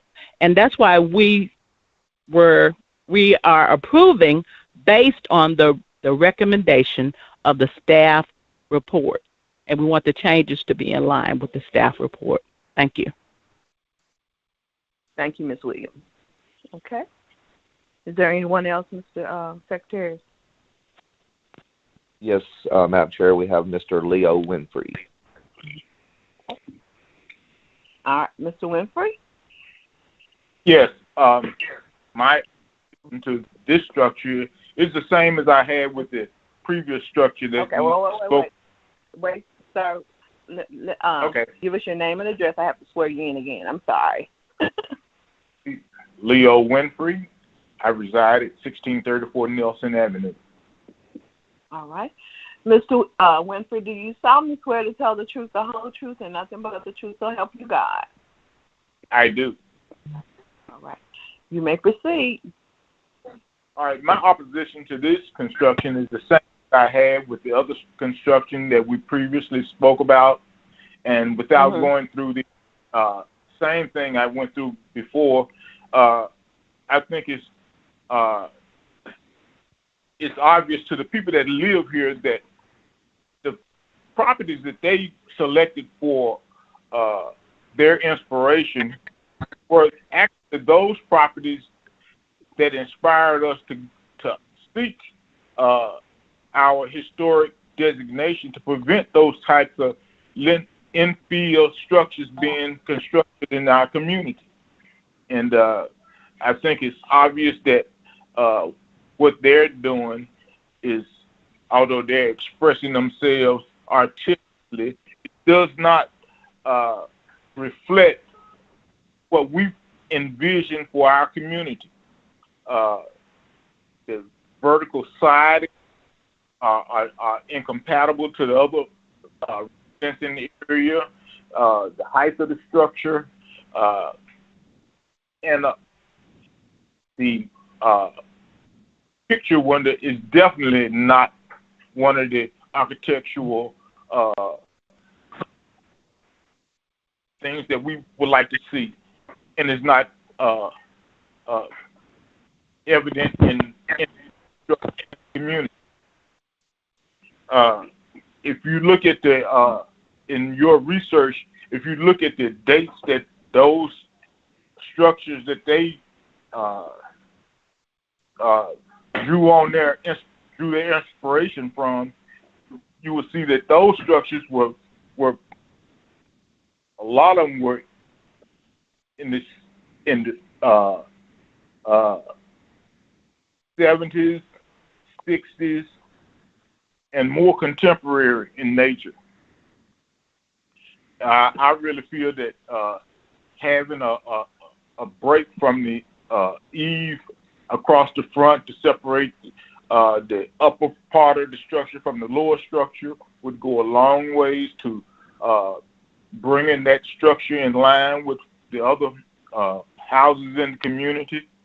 And for these reasons, I definitely oppose this structure, but would like to see if they do that, build these structures, that they make modifications to bring them more in line with what we're looking for in this community. Mr. Winfrey, you have about 20 seconds.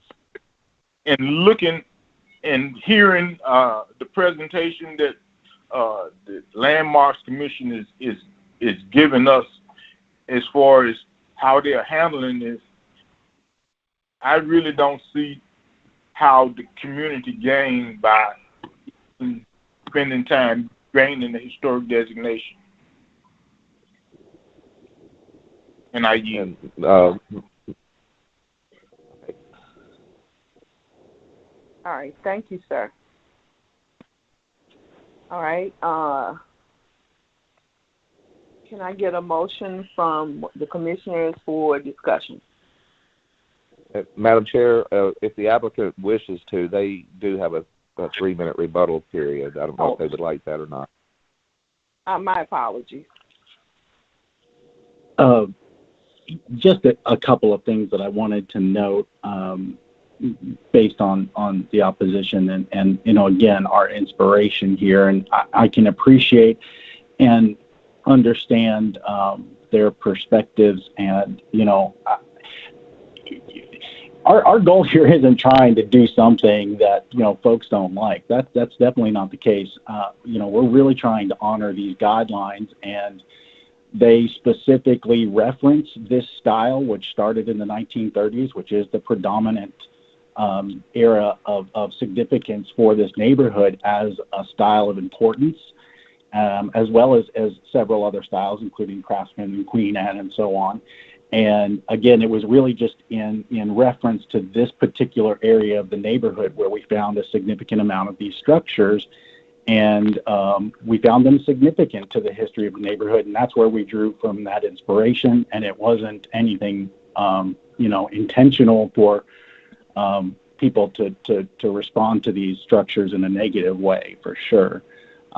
It's meant to be respectful to this particular context, and it's very specific to this area.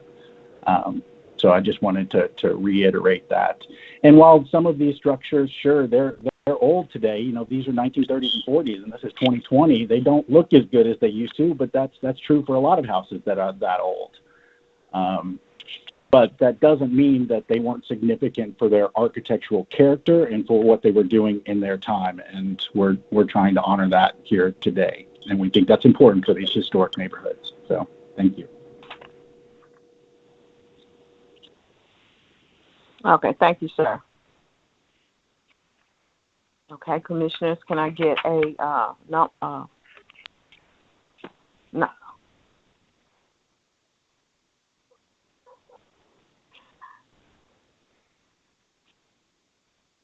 Hello. A motion, please.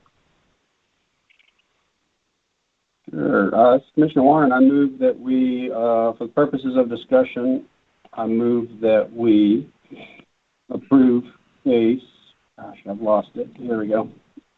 Case 2021-021. Can we get a second, please? Second, this is Brown Gill. All right, it is open for discussion.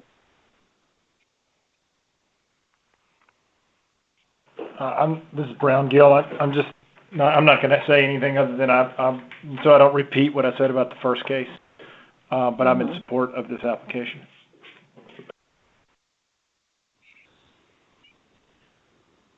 Anyone else?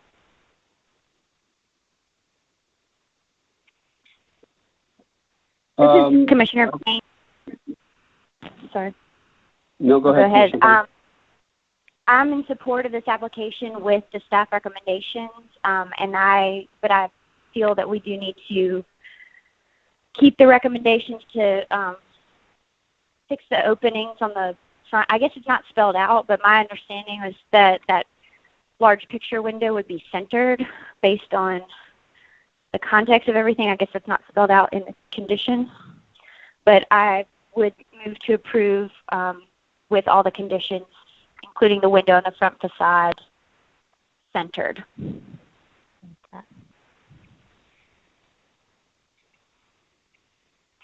Okay. I thought wanting to speak. This is Commissioner Strong, and I really think it's important that we not ignore what the speaker, Mr. Leo Winfrey, said, and I think it was very sad to hear that what's the point of a historic district? What's the point of residents and neighbors collectively getting together to advocate on behalf of their neighborhoods, to put forward a set of design guidelines, a vision framework for what they would like to see, not only that exists in their neighborhood today, but for decades to come, for current and future residents and generations. The Roswell-Annsdale Neighborhood Association has been working to protect the area's historic housing stock and buildings. And, you know, it's very telling. It's not going to stop with Roswell-Annsdale. We're going to continuously come back to this, where the intent or vision behind what people worked on with their design guideline is ignored when a sales pitch comes up selling something as, oh, this fits in with the historic district. It's not jarring. You're not seeing what you think you're seeing. It'll be appreciated and valued for years to come.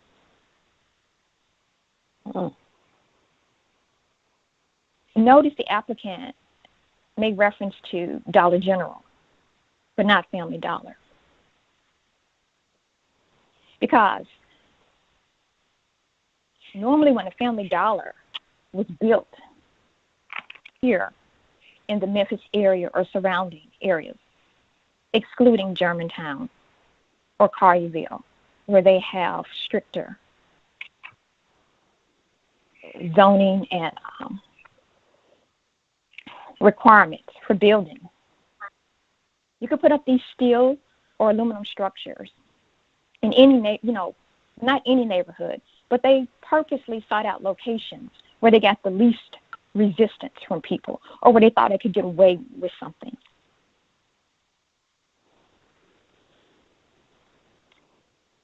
The first principle, or it should be first, do no harm, designed for a long life. And we continuously see this ignored, or this principle is ignored.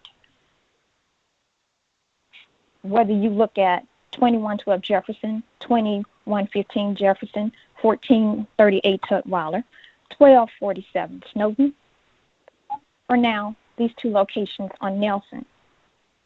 You know, the street is not only how people get to where they're going, but it's a place where they interact. And the means by which it's developed leaves an impression, an opinion of a neighborhood, whether you live in it daily or you just pass by or you see it once in your life. I mean, there's a reason people travel all over the world to visit different places and destinations, whether they stay there year after year or they visit it only one time in their life. And when we're looking at these designs that we're now looking at for Roswell-Annsdale Historic District, previously it was Speedway Terrace, and prior to that, yes, it was neighborhoods that were not historic districts.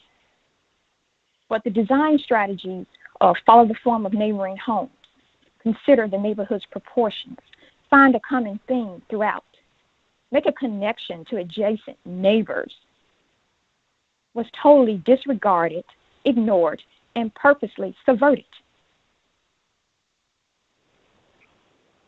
Again, context is still important. Yes, it's 2021. And it's sad to see a blatant disregard for the aesthetic of a neighborhood like Roswell-Annsdale or Speedway Terrace or Cooper Young or you name it, any of the other historic districts. When there is a bland, stark, peculiar, proposed form of new construction that looks out of place, when you put in odd buildings and pluck them into an environment or force it upon an environment that once had a very clear identity, parentheses, historic districts, landmarks districts, places on the National Register, you lose that identity. And once that identity has been lost, it's hard to recapture it. Well, okay, Ms. Strong, let me ask a question. I just have a question because are you saying that this does not fit the design guidelines established by Roswell-Annsdale? Because we got two different opinions here, one for it and one against it.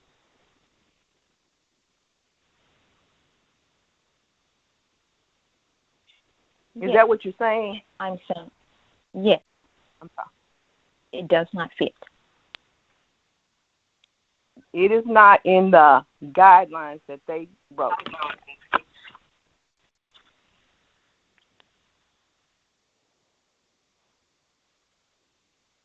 If we look at, again, going back to the staff report,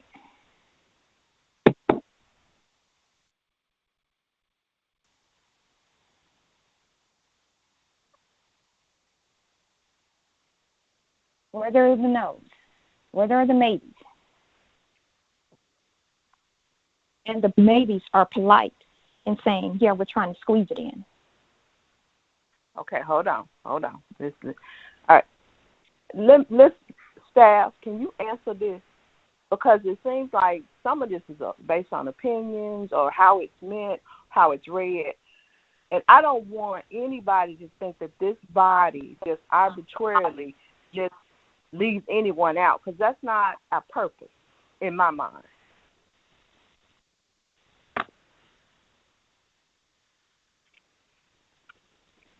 Or disregard what someone has to say. I'm speaking of height, proportion, and rhythm of openings. No, I'm speaking the roof about shape, the building mass and scale. No. And that's what I'm referring to, the architectural character. No. Hold on. Because when you made the statement that we disregarded the opposition, what that says to me is that we're not listening to anybody. So I want us to make sure that we're clear about the purpose of this body. And it is not to redesign anything. We are supposed to approve and deal with things subject to the guidelines, not our personal opinions, not what we assume, but the facts. So that's why I'm asking the question of staff. And I think one of the commissioners tried, they talked about what this could mean, but I want to hear it. I mean, the only one that can really answer that question is the person that wrote it. I'm not saying the commission is disregarding. That's not what I'm saying. Okay, but listen to what But I'm what saying. I am saying. That's what I heard. What I am saying, just like there are people who speak in support and there are people who speak in opposition.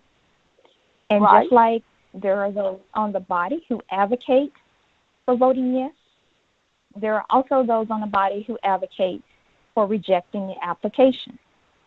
And I am speaking on why the application should be rejected, not a personal opinion.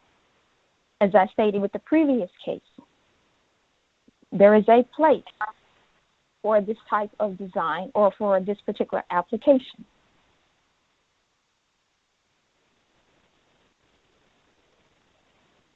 So we're talking about Roswell-Annsdale and the design guidelines that they have put in place.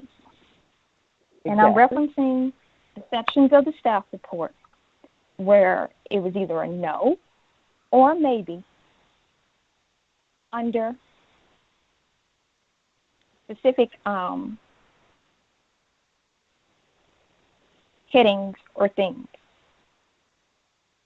And just like there are those who speak more on why they're advocating for something, I'm simply speaking on why I think this application should be rejected. Based upon the staff report and based upon the design guidelines. I just think this, Commissioner Warren, I just think we need to have architecturally specific conversations in the architectural character section of the guideline for this neighborhood, which is item number 11 in the historic guidelines, architectural character : followed by 5 points A through E.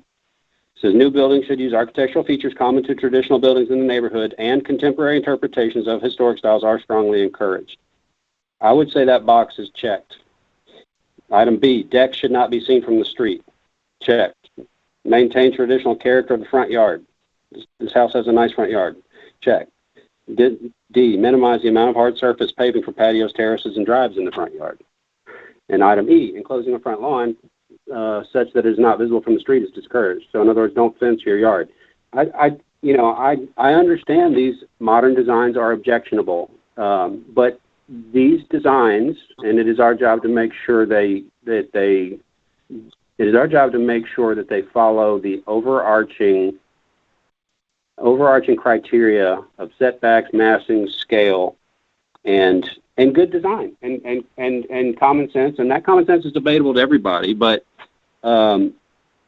these are sensible, thoughtful designs, in my opinion. And I guess back to the larger point, I just think we need to have architecturally specific discussions about the application as relates to its neighbor left, right, across the street, and on the block, and not have these broad discussions about the neighborhood. I mean, that's obviously important.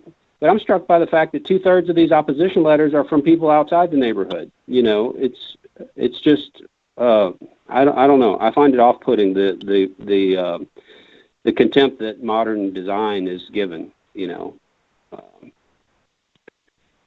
So I mean, I guess you can tell I support this application. I would like to hear more about the staff conditions and what those might mean if Commissioner Payne or others want to weigh in on that. And I want to remind everyone that the staff's recommendation, there's not a lot made of the maybes that are in their staff report, but the staff recommendation is for approval. And we have seen projects where the staff does not make a recommendation when they're not comfortable recommending approval. I think it's relevant that the staff recommends approval. And we've seen where they've recommended approval and the application was rejected. That happens as well, sure. Yes. And, I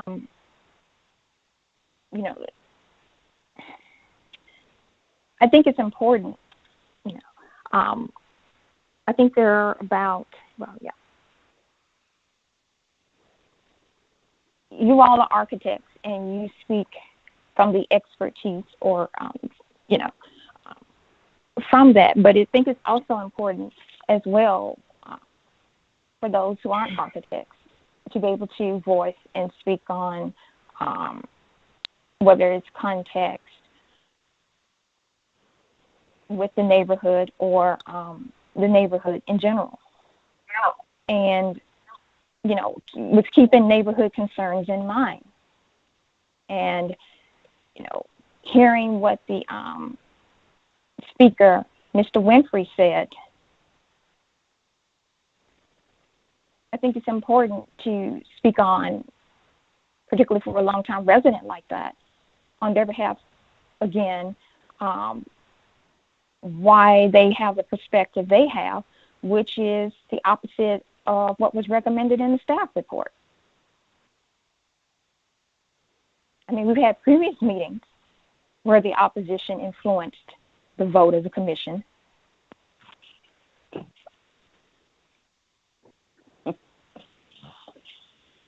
Restraint and modesty of design, particularly in sensitive environments, where, you have a lot of vacant properties that are ripe for infill. It's important to speak on how important context is.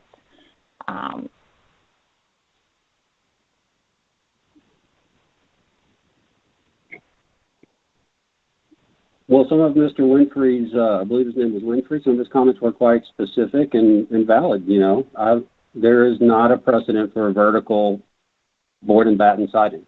The front door is too far from the front of the house. Those are the discussions I'm interested in having about this proposal.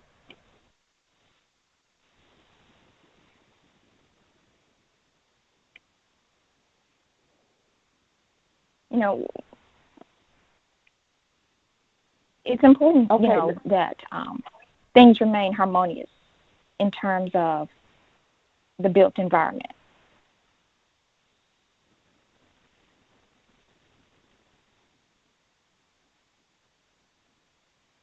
Okay.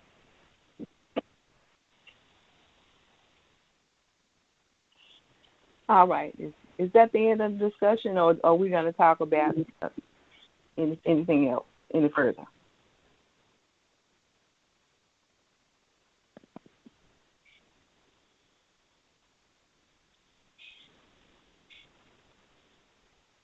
Okay. Do I get a motion? And Madam Chair, we have a motion for the purposes of discussion from Commissioner Warren and seconded by Commissioner Gill, and wasn't sure if through the discussion if Commissioner Warren wanted to amend that. Yeah, I'd like to caution, I believe my motion was just an approval without any reference to staff recommendation, so I'd like to withdraw my motion. Okay, or amend the motion with any additional comments. No, I'm going to withdraw it. Okay, withdraw. I can make a motion with a clarification about one of the conditions. Okay. Madam Chair, I'm sorry.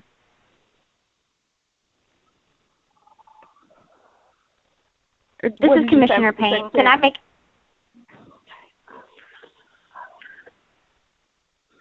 Mr. Secretary? Yes, Madam Chair. I apologize. So, yes, we can move forward if Commissioner Payne wants to make a motion. I just want to clarify Condition 3 with windows on the front facade shall be compatible with side elevation. Will that center the window, or what exactly does that mean in reality? Because that's what I would like to see, and I believe that's mentioned throughout the document, but not spelled out there. Yes, I think it was left open for discussion. So if that is what you would like to add as a condition, that window be centered, you could do that. And then I don't know if, as before, that with any of the others, with the roof slope and floor-to-floor height. Currently, floor-to-floor height is, or the ceiling height is 10 feet. So that condition number 2. So however you want to make the motion with those conditions. Okay. If anyone would like to add to the discussion before I make this motion, as not to mess it up like last time I did, but I would like to make a motion to approve with the 5 conditions recommended by staff, with a change to the second condition to reflect the different ceiling height as opposed to the roof slope. If you can help me parse that out. And then condition 3, to have that front window centered on the facade, and no change to conditions 4 or 5. Okay, and so the motion is for staff recommendations with the amendment to number 2 to allow the 10 and 12 slope, but lower the floor to ceiling height from 10 feet to 9 feet, and condition number 3 to center the front window that is to the left, and the remaining conditions remain as is. Yeah, Brett, thank you very much. I think for this one, that was actually going to be condition number 4, because this one has a total of 6 conditions, if I'm not mistaken. So the window is number 4, and 5 and 6 is kind of the ones that you said to accept without any issues. That's correct. Thank you. Yes, okay. That's correct. Thank you. I'd like to interject. I think there's been some discussion about, oh, never mind. There it is, the front door. It's covered by a condition. So, hey, Madam Chair, I believe we're ready for a second. Okay. Someone please second. I second. All right. So, can we get a roll call vote, please? Okay. Mr. Warren? Yes. Ms. Payne? Yes. Ms. Strong? No. Ms. Love? Yes. Mr. Gill? Yes. Chair Cox? Yes. Motion carries. And Madam Chair, that is our last case, and I don't believe we have any new business. All right. Our next meeting is, what's the date of it, please? March the 25th. March 25th. And this meeting is adjourned. Thank you all. All right. Thank you, everybody.